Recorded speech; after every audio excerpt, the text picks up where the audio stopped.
आप में तो कोई मुझे ये बताएगा कि पॉलिटी और इंडियन कॉन्स्टिट्यूशन में क्या अंतर है? ठीक है, पॉलिटी और इंडियन कॉन्स्टिट्यूशन में क्या डिफरेंसेस है, क्या अंतर है? होता क्या है, जब आप लोग पढ़ते हैं ना, तो जैसे किसी भी खाने को पकाने के लिए, जैसे आप खिचड़ी बनाओ या बिरयानी बनाओ या पुलाव बनाओ या तहरी बनाओ, कायदे से हम सारे चावल एक ही में मिक्स कर देते हैं। ठीक है, चाहे वो उबला हुआ जिसको उसना चावल कहते हैं, या पका हुआ चावल या कच्चा चावल, लेकिन कायदे से हर एक के लिए अलग अलग कैटेगरी की राइस है। खिचड़ी के लिए अलग चावल है, पुलाव के लिए अलग है, बिरयानी के लिए अलग है। तो उसी तरीके से जनरली टीचर क्या करते हैं, मैंने तो सिविल सर्विस में पढ़ाते हुए गलत देखा है, अच्छी बड़ी कोचिंग में। ठीक है, वो गलत पढ़ा रहे, गलत क्या पढ़ा रहे, कॉन्सेप्ट ही स्टार्टिंग गलत है। सबसे पहला सवाल यही उठता है, मैं हमेशा पूछता हूं कि क्या डिफरेंसेस है इंडियन पॉलिटी एंड कॉन्स्टिट्यूशन में, क्या अंतर है? आप क्या पढ़ते हो एसएससी में, क्या पढ़ते हो, पॉलिटी या कॉन्स्टिट्यूशन? तो मैंने ये कहा था कि जब आप पॉलिटी पढ़ते हो या कॉन्स्टिट्यूशन पढ़ते हो, ये जो किताब देख रहे हो ना, ठीक है, ये है कॉन्स्टिट्यूशन की बुक। ठीक है, जो मैं जनरली पढ़ता रहता हूं, और ये उसी का हिस्ट्री है। ठीक है, जो मैं पर्सनली अपने पढ़ने के लिए प्रेफर करता हूं।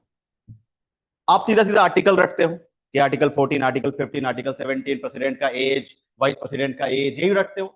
लेकिन आप कभी बेसिक कॉन्सेप्ट पे नहीं जाते। जब मैंने पॉलिटी स्टार्ट करी तो मैंने कहा था कि we will start with zero, ऐसे नहीं चलो आर्टिकल 1 स्टार्ट करते हैं। ठीक है, तो सबसे पहला सवाल ही है कि ये जो आप पढ़ रहे हो इंडियन पॉलिटी, तो पॉलिटी और कॉन्स्टिट्यूशन, कॉन्स्टिट्यूशन में क्या अंतर है, बताओ।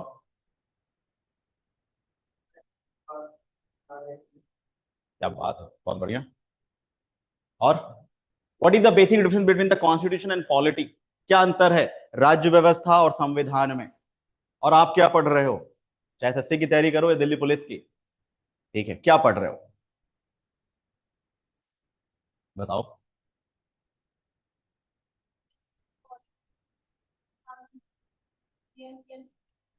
हम्म।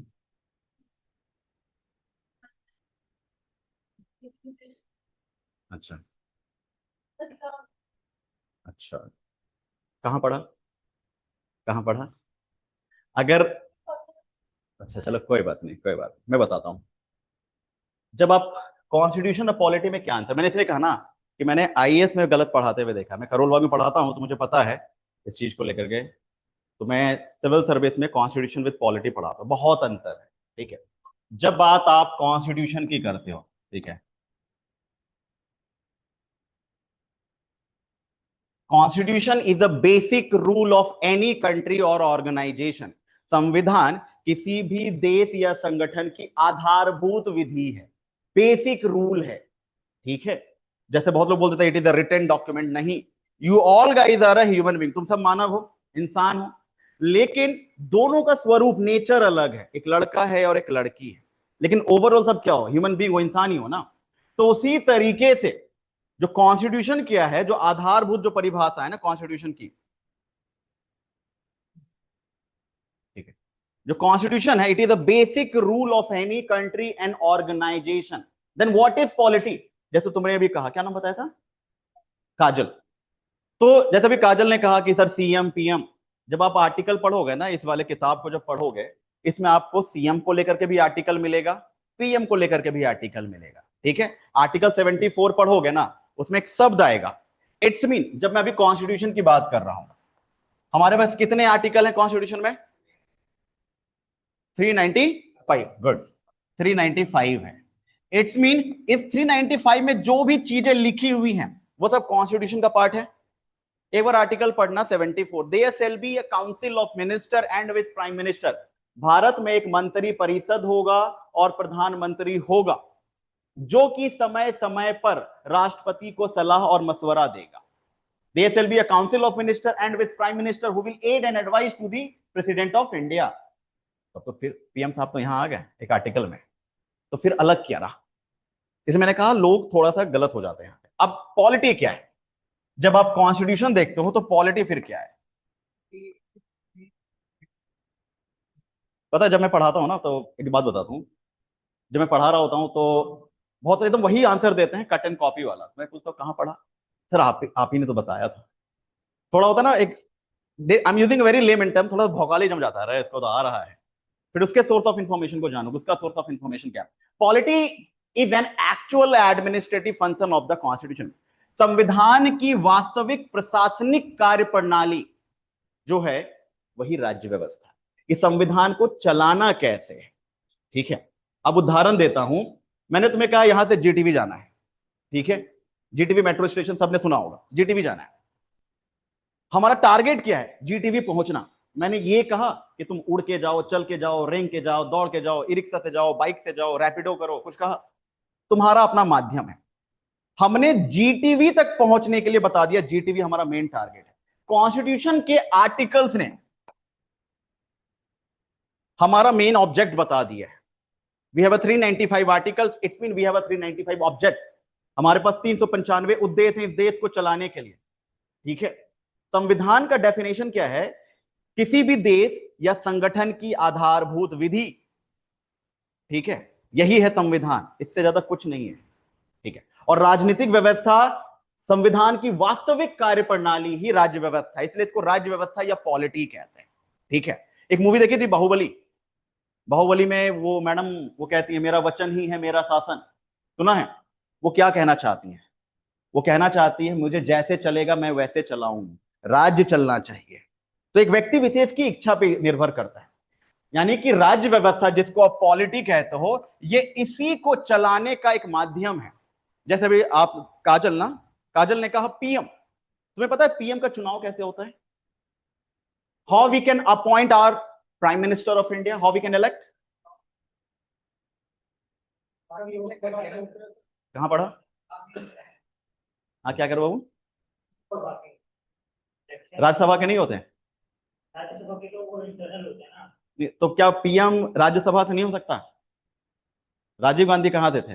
मनमोहन सिंह कहाँ से थी? इंदिरा गांधी कहाँ से थी? ये सब तो राज्यसभा से थी। टोटल 4 पीएम ऐसे हैं जो राज्यसभा से आए हैं। मनमोहन सिंह तो इलेक्शन हार गए थे अमृतसर से, फिर वो असम से। हाँ क्या कह रहे हो?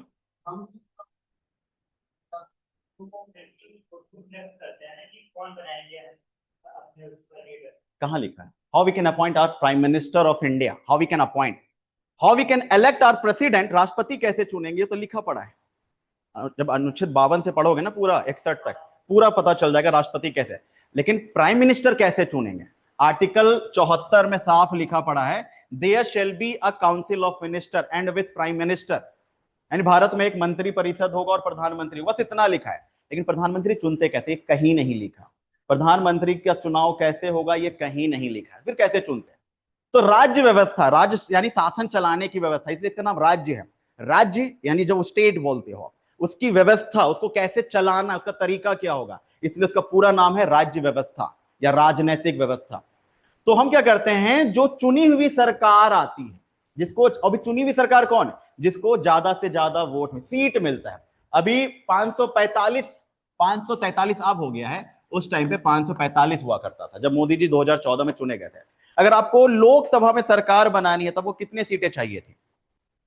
271 प्लस। इतना या इससे ज्यादा किसी के पास सीट आ जाएगा, वो खुद ही चुन लेंगे कि भैया यही हमारा प्रधानमंत्री है। प्रधानमंत्री का कोई चुनाव नहीं। तो कैसे चुनते हैं? एक व्यवस्था के माध्यम से। व्यवस्था क्या है कि जो majority of the political party होगी, जिसको बहुमत जिसको कहते हैं, मेजॉरिटी, वो आपस में किसी को प्राइम मिनिस्टर चुन लेगा। इसलिए देखना, इलेक्शन होने से पहले ही बहुत सारी पॉलिटिकल पार्टीज होती, कहती है हम जीतेंगे तो राहुल गांधी, हम जीतेंगे तो अखिलेश यादव, हम जीतेंगे तो मोदी जी। अभी तो चुनाव नहीं हुआ है, वो पहले ही चुन के बैठ गए। उसी को कहते हैं दल का नेता। एक वर्ड सुनते हो विपक्षी दल का नेता, और दूसरा वर्ड है दल का नेता, ठीक है। अच्छा,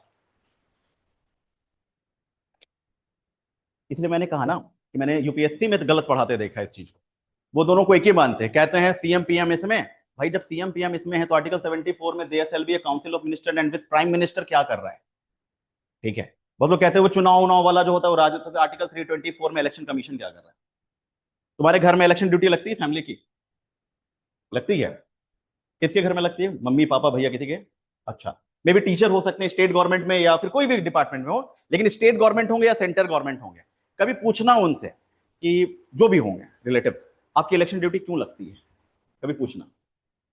और वो इलेक्शन ड्यूटी को डिनाई भी नहीं कर सकते, मना भी नहीं कर सकते, अरे नहीं जाने का मन है। जैसे आज मेरी क्लास लगी, मैंने लगा चलो पढ़ा लेते हैं, एक हफ्ते से बोर बैठा हुआ, ठीक है। तो मैं डिनाई कर सकता था इन वक्त पे, मैं नहीं आ रहा, मैसेज डाल दो, ठीक है। इलेक्शन ड्यूटी को डिनाई नहीं कर सकता कोई भी सरकारी कर्मचारी। पूछना घर वालों से कि आपका इलेक्शन ड्यूटी लगता है, मना कर सकते हैं क्या? तो इलेक्शन ड्यूटी क्या पॉलिटिकल काम है या कॉन्स्टिट्यूशनल वर्क है? क्या कह रहे हो? कॉन्स्टिट्यूशनल वर्क है, कैसे?